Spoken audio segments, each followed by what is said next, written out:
to the program. We're going to be looking back over some of the stories that we did in 2015. Now here's an example.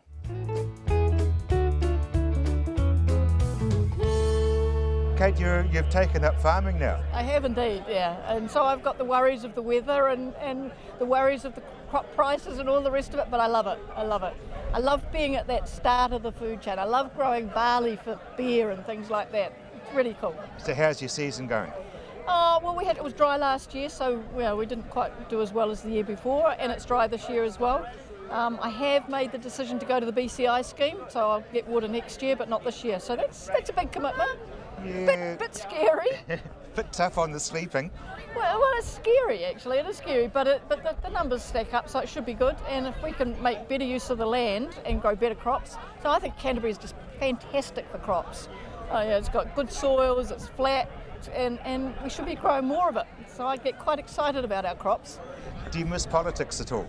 Oh, every now and then, sometimes. Of course you do, but you don't go back. There's a lot of things I don't miss about it. I like the freedom that I've got now to do what I like without the scrutiny of the media, if you like. But and I sometimes see what's happening in the House, and I think, well, that's what we see as the public, but that's not what happens because the work is done behind the scenes, and I think that's not a good showcase for our political system. It must be pretty exciting, really, when you look at TPP and all of the wonderful figures that are being bantered around for our future as a farming company. Oh, absolutely. I mean, food is the one of the things that we're so fantastic at. We should be excited about it, and we should be exporting as much quality food that we can overseas. And if we can get better access to those markets, that's just magnificent news. As far as the political things that are unfolding, do you views on such things as Christmas Island? Oh, I think it's really serious, but I think it's a bit of a political sideshow. I mean, you've got the opposition saying don't make politics of it, which is exactly what they're doing, of course. Countries have their own sovereignty, and whether you like it or not, Australia makes its own laws. I don't know what the full story is. I haven't been told. Well, I don't think anybody does, really. No. I mean, it looks pretty bad. It doesn't look as though that's the way you should treat your citizens. Yeah, but it's not our country. It's not our country, but some of them are our citizens, aren't they? Even though they haven't really, in spirit, they haven't been our citizens for many, many decades because they gave their heart to Australia, and now that's gone a bit sort of topsy-turvy, and sort of they want our help. I get a bit cynical. I'm allowed to be cynical. Yes, you are allowed to be cynical now, Kate Wilkinson. Yeah, now that I'm not a politician, I'm allowed to be a wee bit cynical. I don't condone mistreating anybody for whatever reason, but we can't solve all the problems of the world. We had a go with the All Blacks winning the World Cup second time around. Oh, wasn't that fantastic? Oh, I watched that. I got up at 4 o'clock. I got the time wrong. I got up at 4 o'clock in the morning. Before half-time, I had tears of joy. Just after half-time, I had tears of despair. And at full-time, I had tears of joy again. They are such wonderful ambassadors, aren't they, for New Zealand? And such nice guys. They give sportsmanship. They put sportsmanship on a much higher new level. And I think we could be really, really, really proud. Jan Wuxel, you're an international company? Yeah, that's right. So we're an international company working on different continents, actually having business with more than 120 customers in 75 countries the last business year, and trying to work with exclusive partners with our products, yeah. Because we sort of know you in New Zealand, but we don't think about being totally international. It's a lot of countries. You mean the countries that I'm responsible for? Or? Well, the Wuxel company is responsible for all those different countries. Yeah, so my job is actually to be business manager for Asia Pacific, meaning I'm responsible for countries like China, like Malaysia, like all the Asian Pacific countries, luckily including New Zealand. Yeah, so we are active in 75 countries. Yeah. Amazing. Aglucon, what's involved with that? Actually, we are a company which is existing since the 1930s, have always been dealing with fertilizers. In the early days, we have been dealing with chemicals, agricultural input chemicals, and then later on focused on for foliar fertilization. So we have our main brand, which is Wuxel, and which is a well-known brand with a lot of good reputation worldwide for foliar fertilization. Foliar nutrients, that's what you're very famous for? Yeah, that's correct. So we have our Waxel formulation technology, which is including very specific formulation technology, which also includes our raw material quality checks, which is quite important because we are active in the premium segment. And what is most important actually when we develop new products, we're not just adding some NPKs and dilute it with water. We make sure we have the full additive set, which gives a couple of benefits to the farmer. Adjusting of the pH of the spray solution, chelation agents, these are all very technical things that are very important on the farmer's level. So there's no waste, I would assume, because if you fertilise with a traditional superphosphate or whatever, there is a lot. Yeah, so the comparison between the solid fertilization of the soil fertilization and the foliar fertilization is that the foliar fertilization is much more efficient. So you can target the growing organs of the plant, which you want to have the nutrients. So they go directly to the leaves and not first to the soil and then have to be taken up by the roots.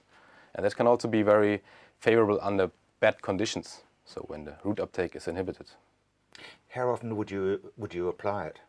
That is depending from crop to crop. So we have fertilizer patterns for most agricultural crops used worldwide, be it wheat, be it apple or whatever. So usually the applications would be 3 to 5 times, depending on the demand and on the need of the plant.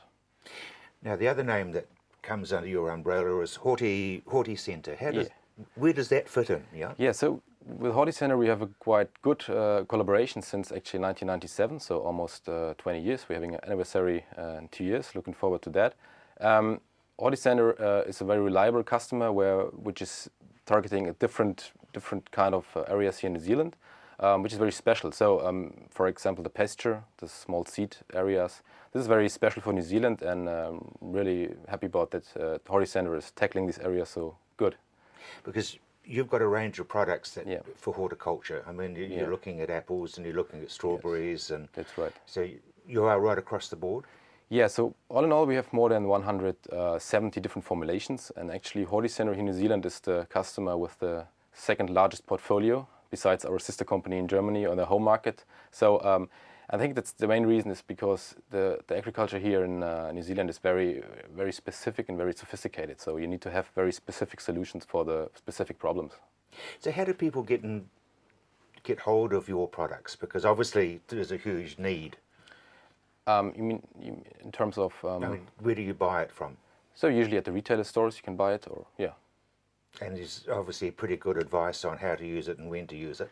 Yeah, sure. So it's not only the product that we sell, it's also the know-how. And we implement our know-how, the technical advisory stuff through Horti Centre, of course, here in New Zealand.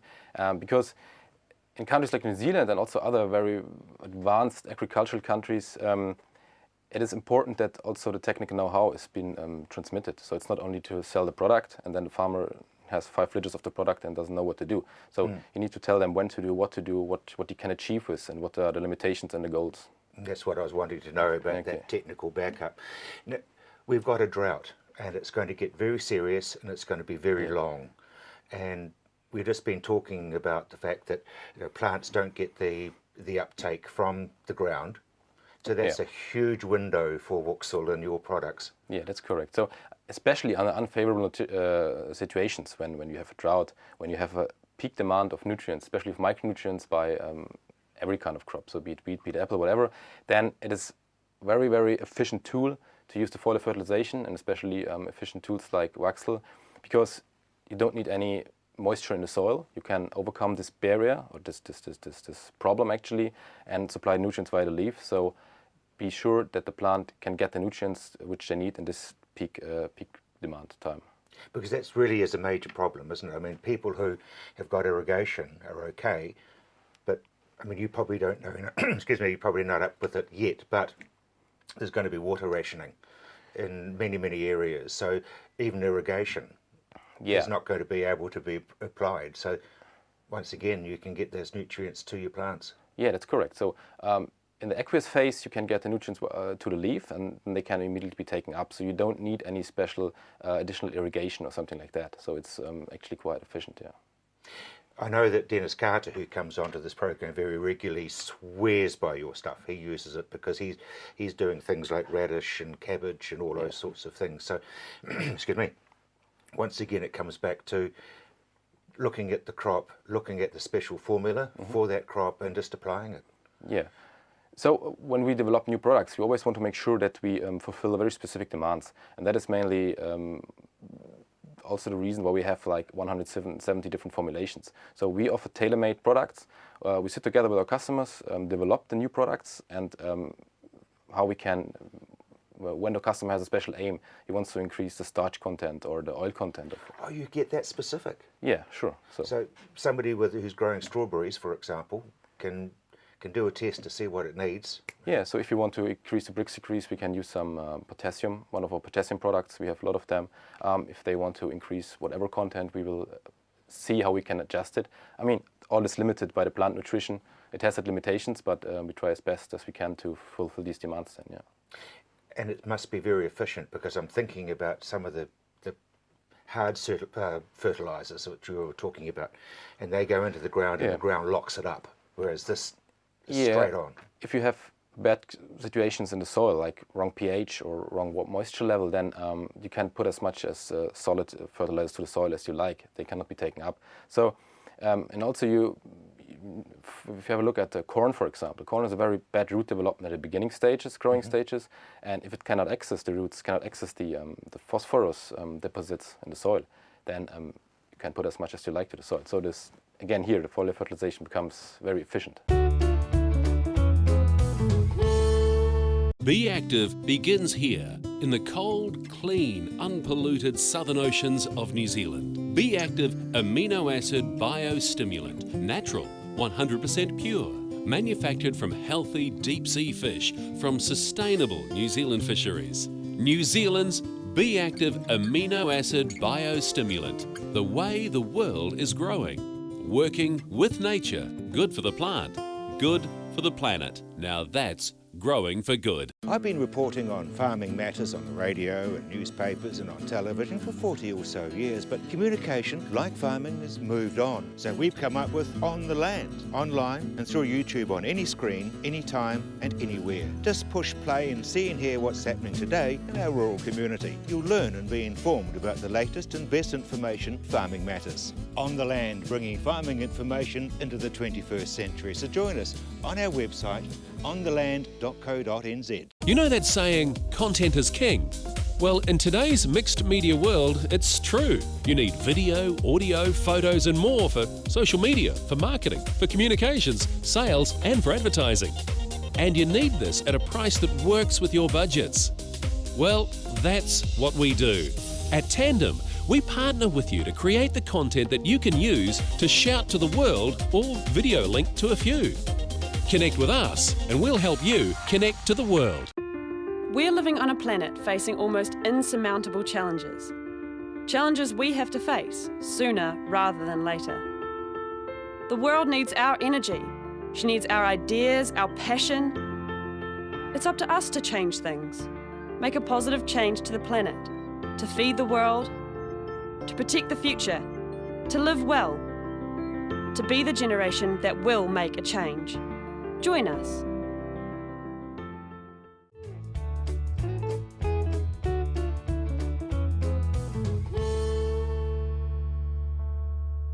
Tell me about our farm and what you do there. Yep, so our farm is a demonstration dairy farm which has been set up as a joint venture partnership between Lincoln University and St Peter's School up in Cambridge. So St Peter's have obviously got the school, they've got a surrounding dairy farm that they've always had since the school's been basically formed, so 75 years old.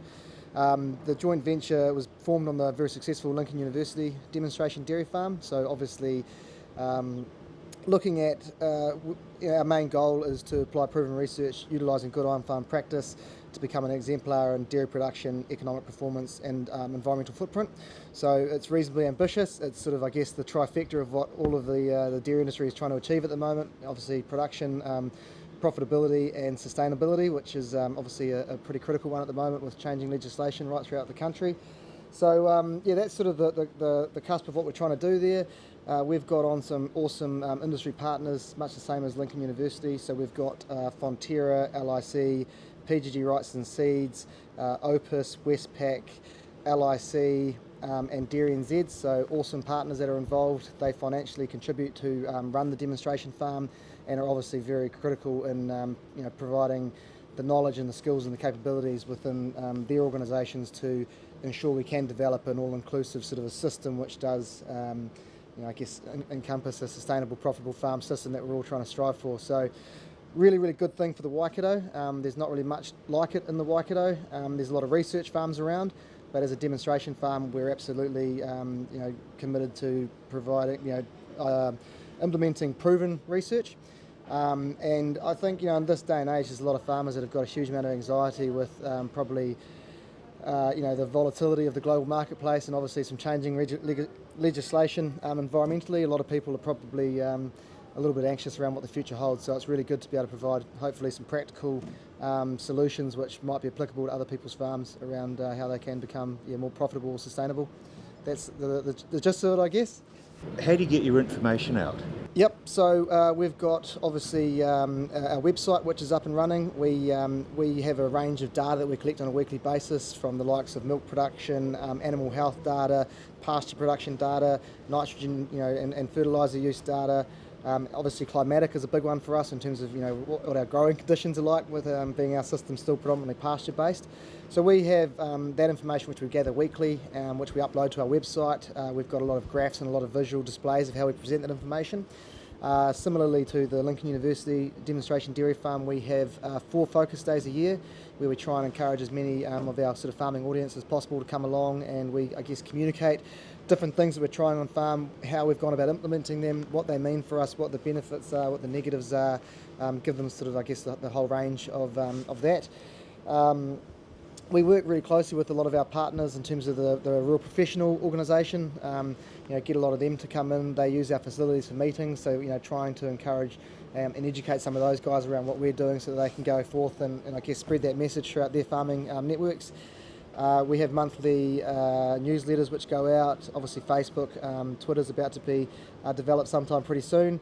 That's our main area really around probably getting the message out there. But we are first year in, and for us a really big part of first year is getting that profile, getting that credibility and building a reputation. So that's really critical for us at the moment, and I guess we've been quite fortunate as well. We've got a really good relationship with the Waikato Times. We've got an editorial column in their Waikato Farmer magazine. So those are all really good networks and avenues, I guess, for us to try and get this message out there. How's the season been in the Waikato? It's been a pretty challenging season, to be fair. It's certainly been a baptism of fire for me. I've come from an environmental background. I'm a 5th generation off a dairy farm in Rotorua that's been in the family for 5 generations. So the environmental sustainability of making sure that as an industry we can continue for a few more generations is really important to me. And growing up in that environment, obviously the cows and grass side of things, I've always been reasonably adept in having those conversations, but I've certainly learnt by getting thrown in the deep end with this season. Climate-wise, we've had a really difficult July and August. It's been really, really uncharacteristically cold and wet. And so as a result of that, we're probably 200 to 300 kgs of dry matter per hectare behind where we would like to have been. We made a bit of a strategic decision last year to pull our calving date back a week and a half because we've had some really, really good winter grass growth the last couple of years. So we wanted to harvest that quality while it was available. But then obviously this season happened and it hasn't been too forthcoming in that sense. So it's been a bit challenging from the climatic perspective. Obviously the payout's been quite challenging as well, and we have had some staffing issues. Our long-serving farm manager had to resign due to heart issues, so that's been quite challenging. But I guess that's dairy farming, and it keeps it interesting. And certainly in the seasons like this, when you've got climatic factors that are contributing to lower pasture production and therefore lower milk production, we're about 6% behind where we would like to be. And obviously low payout years, I think these kind of years it's as important as ever to hopefully have these demonstration farms where we can take a bit of that risk on that other farmers may not necessarily be prepared to do, and that we can then communicate back what we've done, what worked, what didn't work, so they can go home and obviously try it for themselves. Big question, you going to make any money this season? We will make a little bit of money, not a lot of money. We've sort of been in survival mode to a certain extent with obviously our employment, which is a big cost for our business, and we've had to be paying a bit of release staff at the moment, so that's sort of changing our budget a little bit, but we're probably reasonably fortunate. We might not have the same debt loading that a lot of other farms have got, so our working expenses are aren't too bad. They're below what they're around sort of that $3.60 to $3.80 mark. So we are making money in that regard. We do have debt, but maybe not the same amount of debt as what a lot of other farmers do have. So, and I guess being a farm that is owned by the trust board, we don't have any drawings, so we're not really taking anything out of the farm from a personal perspective. So we will make a little bit of money, yes, but not a lot of money, no. Now, you're tied up with a school. How big a tie-up is it? Absolutely. So we're really fortunate to have the school involved, and sitting in the Waikato, sort of, I guess, the stronghold of New Zealand dairying long term. A lot of the actual school role do come from rural delivery addresses, so it's a really good way to be able to give back in that sense. But at the same sense, we hear a lot from government around the shortfall in young skilled people coming into the primary industry sector, particularly dairy, which is obviously a really big earner for us. So it's a really good opportunity for us to be able to work with the students and, I guess, provide them some genuine opportunities around what happens on a farm, and obviously provide some career opportunities which they might not have necessarily considered previously. So we've already started working with the likes of obviously agriculture and horticulture, but geography, chemistry, biology, obviously the Business and Entrepreneurial Centre, so the economics, accounting, business studies, really, really important. IT, statistics, a really big grasp of the students, and just giving them some really genuine farm experiences, I guess, and as well as obviously the rural sector that comes to the school. There's a huge urban influence at the school, so it's a really good opportunity to hopefully try and encourage some of that probably urban-rural divide that's probably been coming around the last few years. So to be able to educate some of the urban students as well around what actually happens on farm and what we're trying to achieve is a really big positive of what we're trying to do. So I think so far that's been really positive, and really going to a great work in progress around how we can further integrate students into that farm and get them involved. We'll get you thinking, think water. I think it's all working well, Jack. My thoughts exactly. We'll get you thinking, think water. This is exactly what you need. I think that'll do the trick. We'll get you thinking, think water. It's all looking good. Did you bring the sauce? I can't think of everything. We'll get you thinking, think water. For real ideas and real solutions, just think water.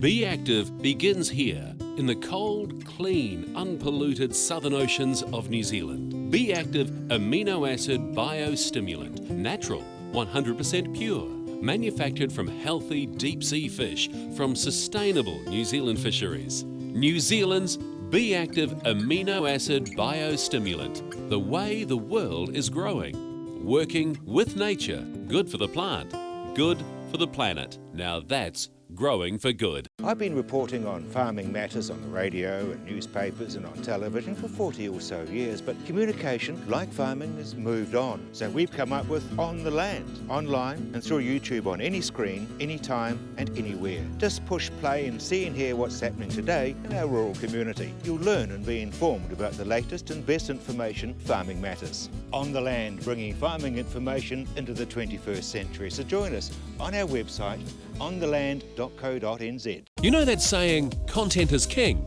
Well, in today's mixed media world, it's true. You need video, audio, photos and more for social media, for marketing, for communications, sales and for advertising. And you need this at a price that works with your budgets. Well, that's what we do. At Tandem, we partner with you to create the content that you can use to shout to the world or video link to a few. Connect with us and we'll help you connect to the world. We're living on a planet facing almost insurmountable challenges. Challenges we have to face sooner rather than later. The world needs our energy. She needs our ideas, our passion.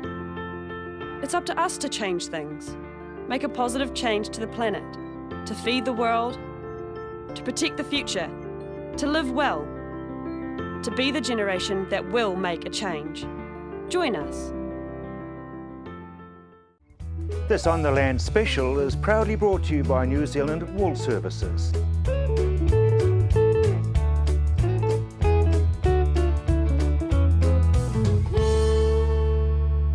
Greetings, I'm Rob Cope-Williams and I'm talking to you at the moment because I want to put a face on depression and the will to end it all because it is too much to face.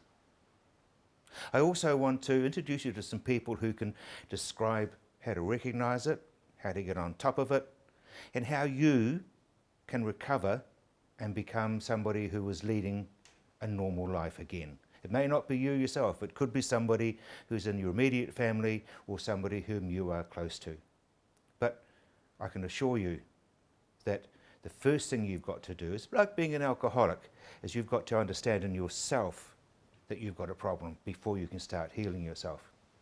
Here's my story. 15th of October 2014. I'm driving down St John's Road in Christchurch.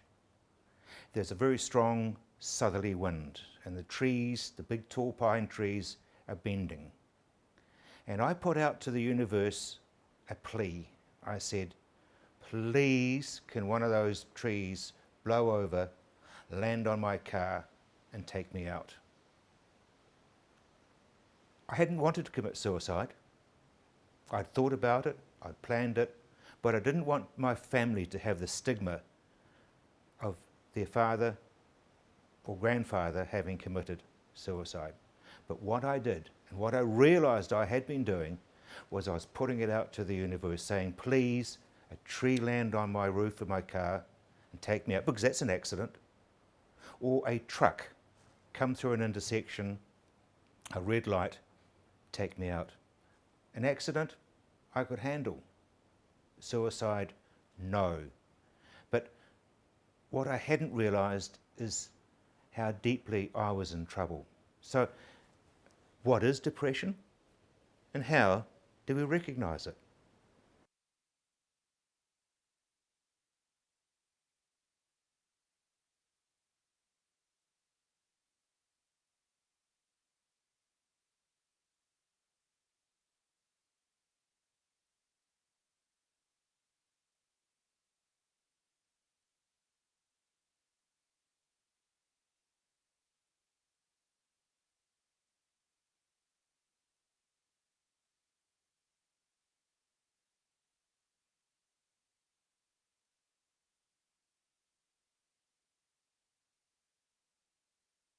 Depression, as we've heard, is a collection of symptoms. Occasionally, it can start very abruptly. Like occasionally, hear a story of a person saying, I woke up one morning and I was completely different to the day before. But by far the most common story is that people will be struggling over weeks, months, sometimes even years with some symptoms until they get bad enough that they realise something is definitely wrong now. So quite commonly it does start with difficulty sleeping, not enjoying. People can carry on their normal activities, they can go on the farm, do all their normal things, but their wife's saying, why don't you come out tonight?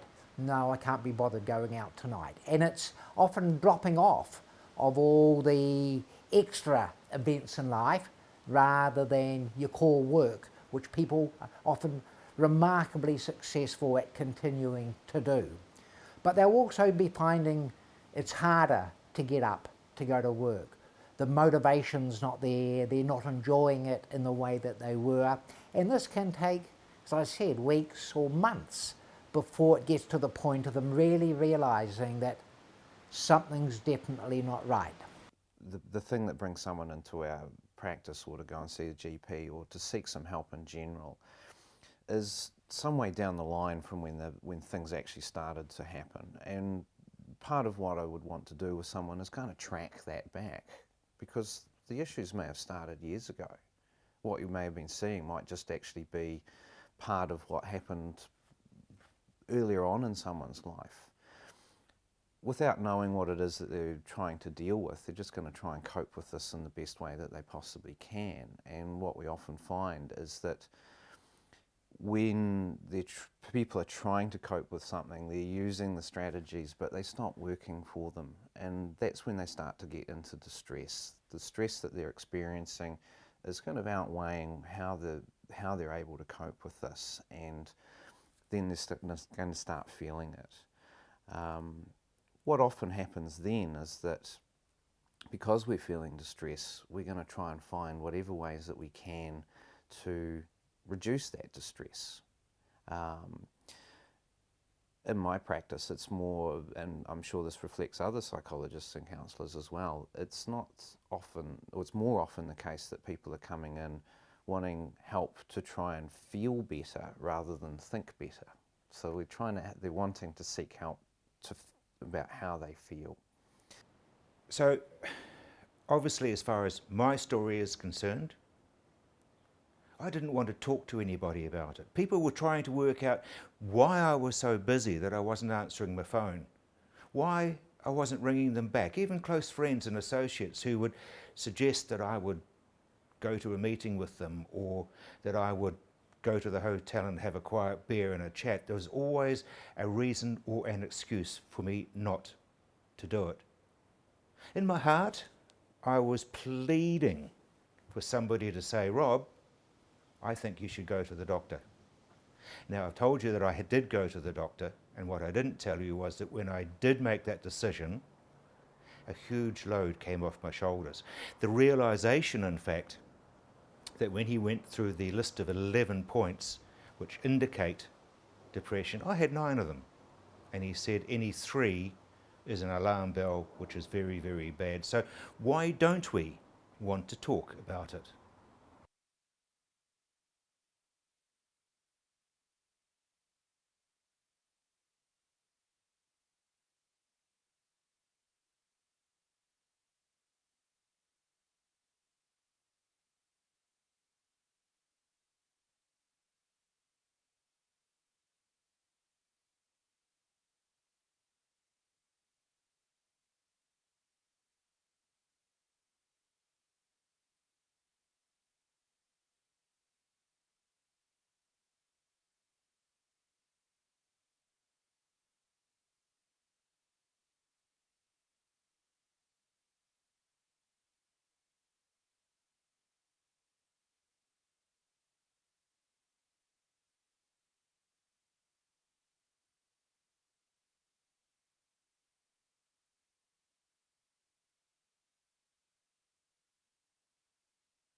Stigma around mental health is large. There's a lot of work that's been done to try and reduce that, and a lot of campaigns to try and reduce that.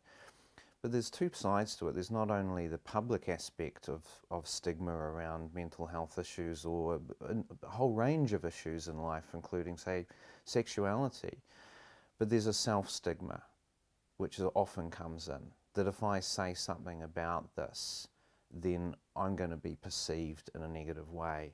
You know, I don't like how I feel if this is happening to me. I'm the guy or girl or woman or whoever who copes with this stuff.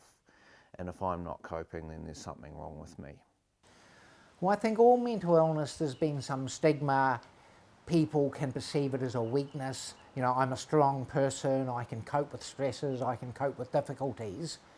But if it was just a response to stress, we probably wouldn't call it a medical condition.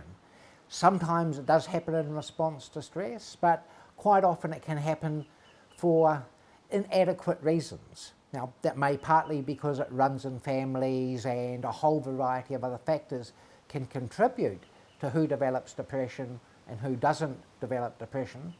But I think it is that sense that I'm strong, I should be able to cope with everything myself, and a reluctance, I think, to seek help for something which can be vague at one level. Although usually people, I know something's wrong, I just don't know what it is that's wrong. I think at first people don't recognise it.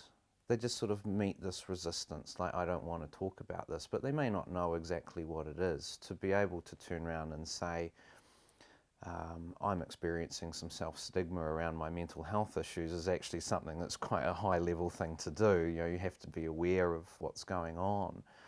When someone's really struggling with something and they're in the middle of it, you could liken it to being like a tug of war, that they've got their hands on the rope fighting this thing, and that's where all of their energy and their focus is invested.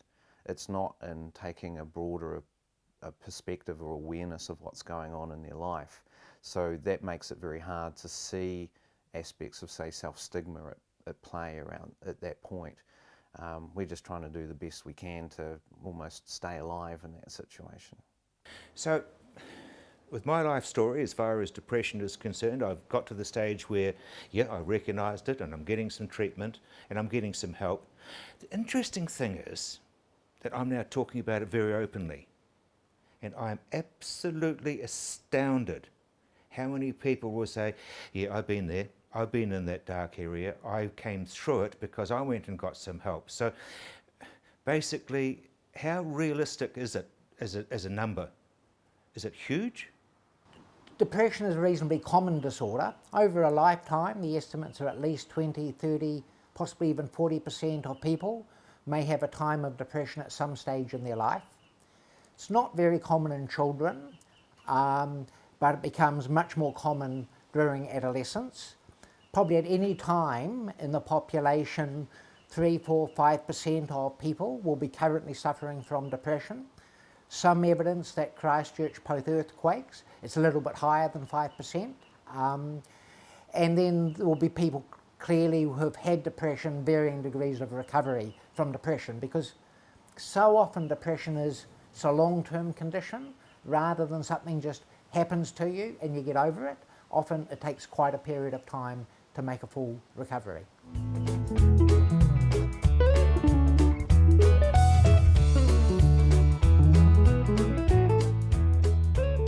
This On the Land special is proudly brought to you by New Zealand Wool Services.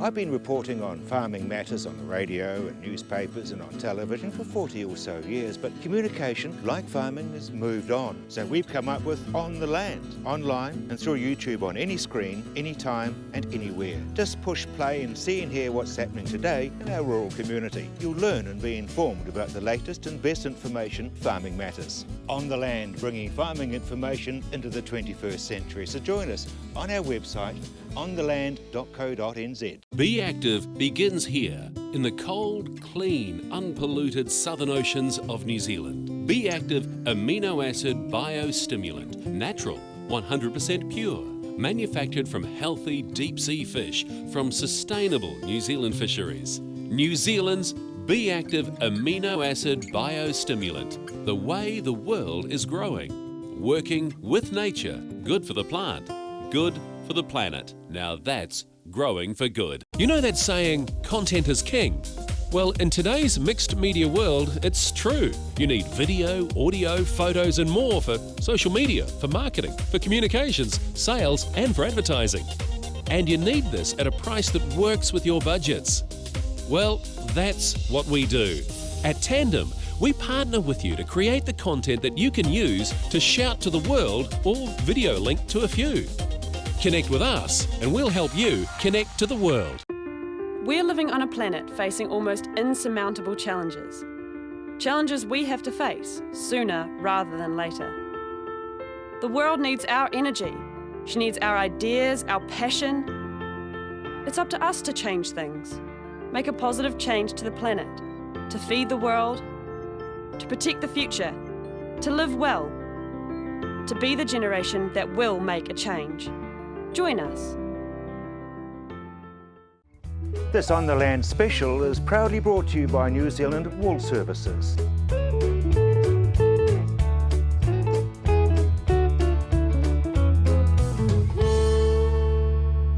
Now, therapy is something which I always ignored or walked away from and said that I certainly wasn't going to go to any counsellor.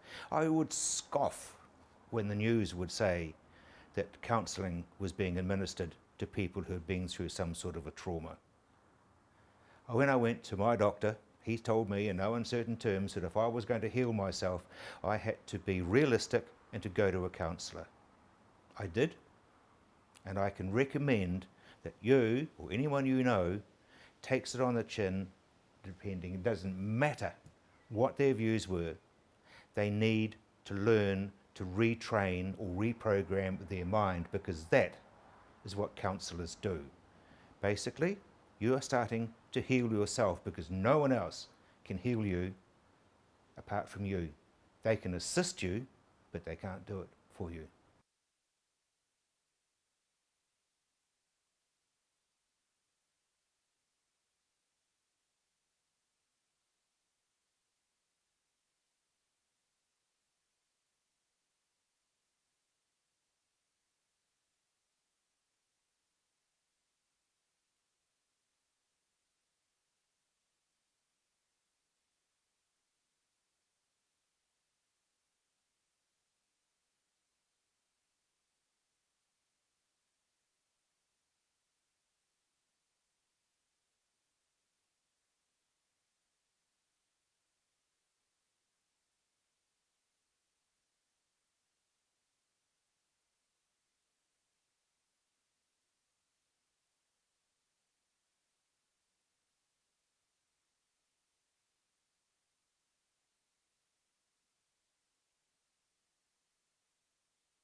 I think the first thing on recognising in yourself or a family member or a working colleague is to go along and see your general practitioner is the best step one. And I think even identifying it, getting a name for it, understanding what it is, can be helpful and may be sufficient for a few people. There's two main options for straightforward depression. One of the antidepressant drugs. The most commonly used in our community would probably be fluoxetine and citalopram, or one of the psychotherapies. And for first attempt at treatment, there may not be much in it, but some people will have a much stronger preference for one, or maybe a bias.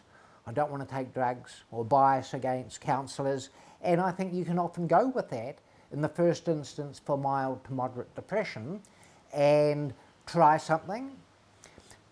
30, 40, 50% of the time, the first treatments that's tried will work. But if that doesn't work, there's still a range of other options that continue to try. And I think that's where the GP is vital with coordinating. Is this person really improving to the extent that we would expect? I joke with my clients often and say, well, hey, you know, when they come and see me and they're sitting on the couch in front of me, I say, well, you know, I'm the last door on the right. You know, I'm the bit that the person that someone comes to when they've tried everything else. Unfortunately, the situation also means that once someone does get to be sitting in front of somebody else talking about their problems, it's almost saying that, hey, unfortunately what you've been doing hasn't been working. But that's not to say that the person's been working extraordinarily hard to try and sort out their situation, fix themselves, do whatever they can to get themselves out of this mess. It's just that now it's time to get some help for that. And it's hard to put your hand up. Coming into therapy, counselling, is launching into the unknown. There's uncertainty in there, and we're going to be very careful around that. In fact, there's a lot of anxiety that comes with that. You know, who is this person? What are we going to talk about? If I'm feeling bad now, am I going to be feeling worse once I start to, you know, discuss this stuff and open up? Most people's experience, though, is that the old adage of a problem shared is a problem halved actually is true. And as soon as we start to put our hand up to having an issue, to openly discussing what's going on, then there is that phenomena of other people coming along and saying, hey, I've been through that as well. My story is similar to you. When people do that in a very, very public way, it kind of draws people out who are attracted to that, who want to be able to share their experience, and that can be the start of that person getting some help for what's going on as well. I think it's also important because quite often people come in and the doctor says, are you feeling better? And they say, yeah, I'm feeling much better, thank you. That's the beginning of the conversation, not the end of the conversation, because people say, I'm feeling better than when I was really bad. Actually, I'm not feeling better, right? I'm just feeling better than when I was at my worst. And if you don't carry on the conversation, so I think it's often useful to ask, so if you put yourself on 1 to 10 and 10's your old normal self, where would you be? Oh, I'm only 3 out of 10, but I'm much better than I was, and I'm grateful for being better than I was. But I think that's an indication the treatments are only working in part, and one may need to rethink if it's an antidepressant, the dose, or should you change antidepressant, or have you had the right sort of therapy? Should it be a combination? And there's a series of options which are available for people over time. Depression to me is very much like a drought. It sneaks up on you, and even though the green grass may look as though it's looking great, it's very, very short and there's nothing there for your stock to eat. Let me put it this way. During the major earthquake in February, I lost 16 of my workmates, and I went through huge amounts of grief. I came out the other side, I thought, It had been very, very hard. I was sobbing a lot, I wasn't eating, I wasn't sleeping, I didn't want to know anybody. But I sort of got through it, I thought. But I hadn't. The interesting thing was that I was kidding myself that I was okay. I was turning a blind eye to the fact that I would walk out of my studio, for example, climb into my car, burst into tears and drive aimlessly around Christchurch because I felt absolutely useless. I felt as though I was worthless. I was just going through the motions of life. And that was why I wanted a tree to land on my car or a truck to take me out. It certainly can sneak up.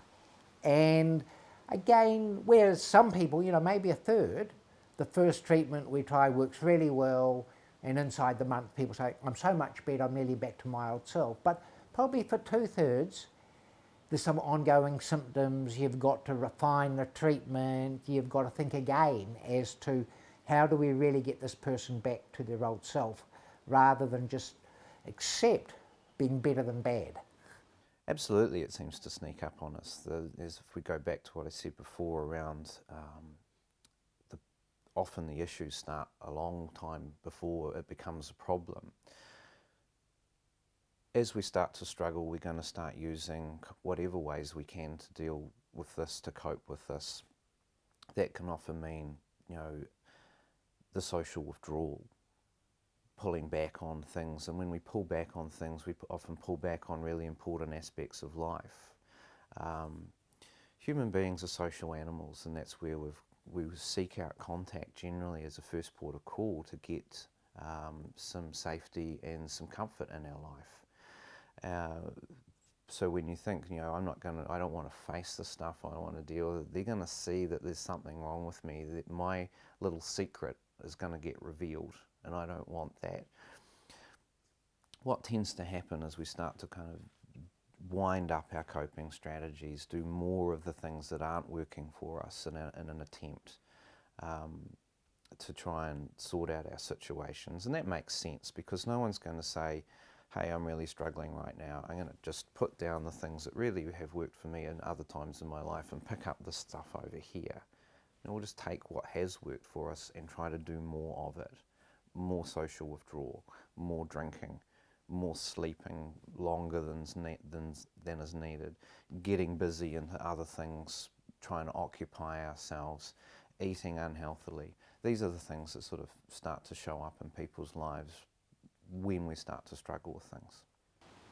Nutrition is important because we are made up of components of vitamins and minerals and fats and proteins, and often when you're depressed you don't have an appetite to eat, so it's equally, you know, very, very important to try and, whilst you might not have an appetite, just try and eat some good food, because food is important for creating and, you know, the byproduct or the starting products of your neurotransmitters.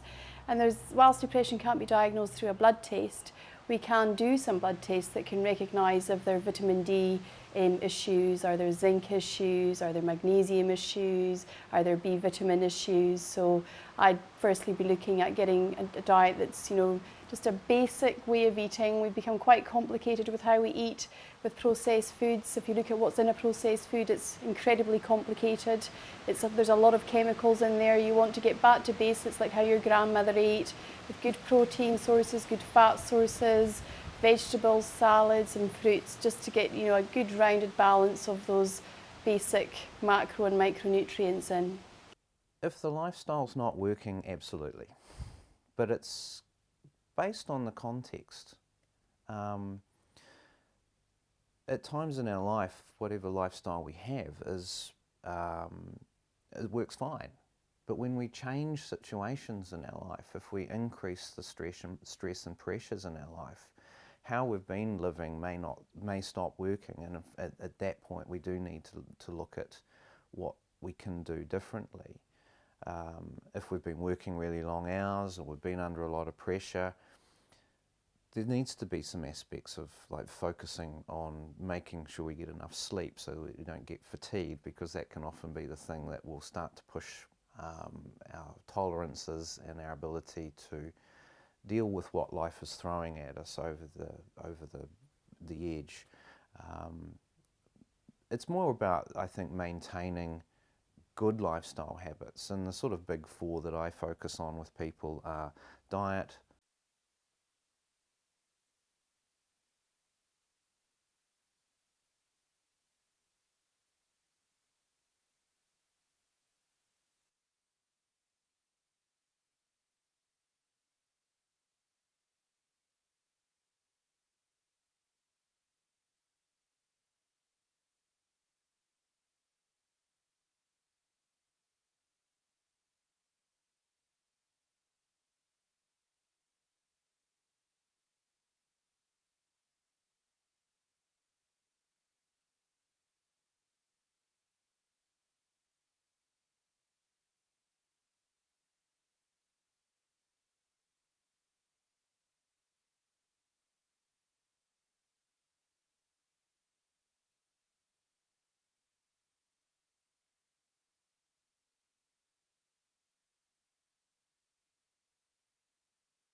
So, as far as I'm concerned, there's several points that I'd like to really stress now. Firstly,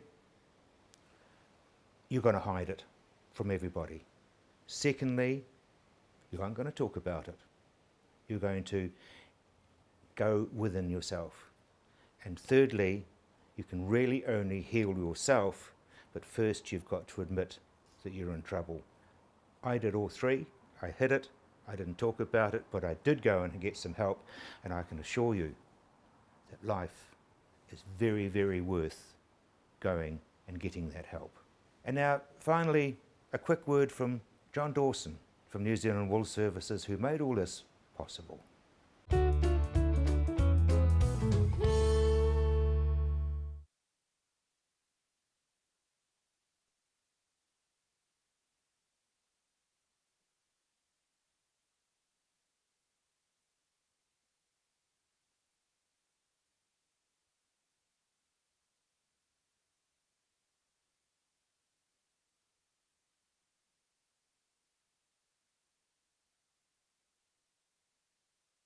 This special On the Land program was proudly brought to you by New Zealand Wool Services.